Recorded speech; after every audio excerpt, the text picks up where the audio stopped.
Welcome as we begin the most holy season of Lent.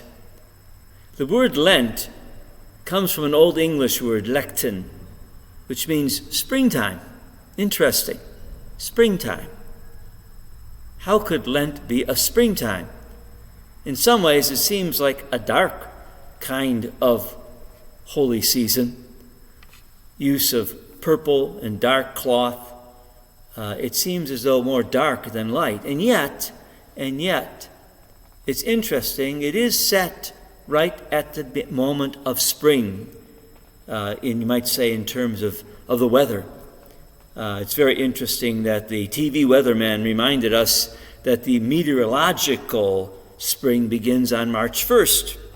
I usually thought of spring as you do, with what they call the vernal equinox of March 21st is when spring really begins, but that's the astronomical definition of spring. So whatever definition we use, Lent is a springtime of spirituality. And maybe that is the essence of Lent.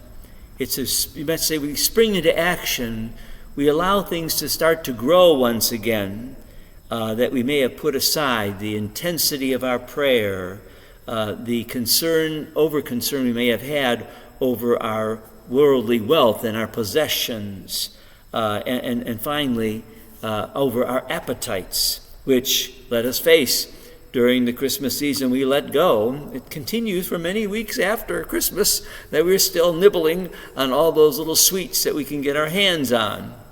So the Lenten season, 40 days according to tradition, and beautifully the gospel begins with a clear definition of the 40 days of Lent is to imitate Jesus's 40 days in the desert. And let's face it, whatever he experienced in that desert was a little more intense than we do. No food, nothing for 40 days. I mean, it was truly fasting and abstaining from everything. And it was simply, he had nothing else to do but to pray.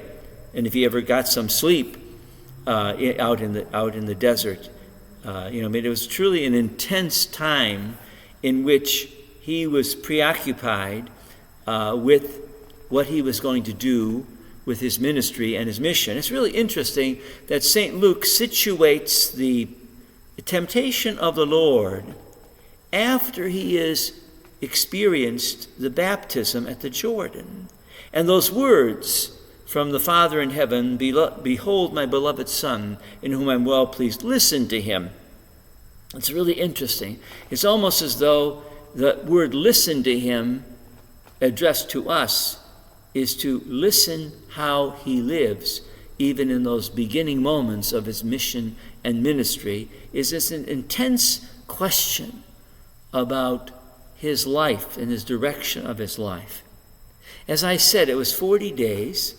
Interesting, probably to resonate with the 40 years that the children of Israel spent in the desert, being freed from Egypt, and yet not yet in the promised land. There were 40 years, I should say, of a testing for them, wondering whether it was worth leaving Egypt. And almost in a sense like us, was it worth being baptized into this freedom of God?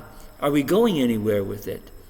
That's 40 years in the desert that the children of Israel experienced would culminate in the promised land. And for us as Christians, the culmination of Lent is in the experience, you might say, of summer, the summer of the resurrection.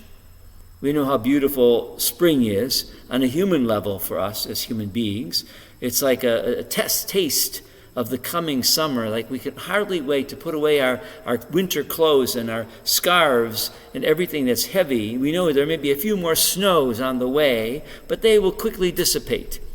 But yet we know we're looking forward to something.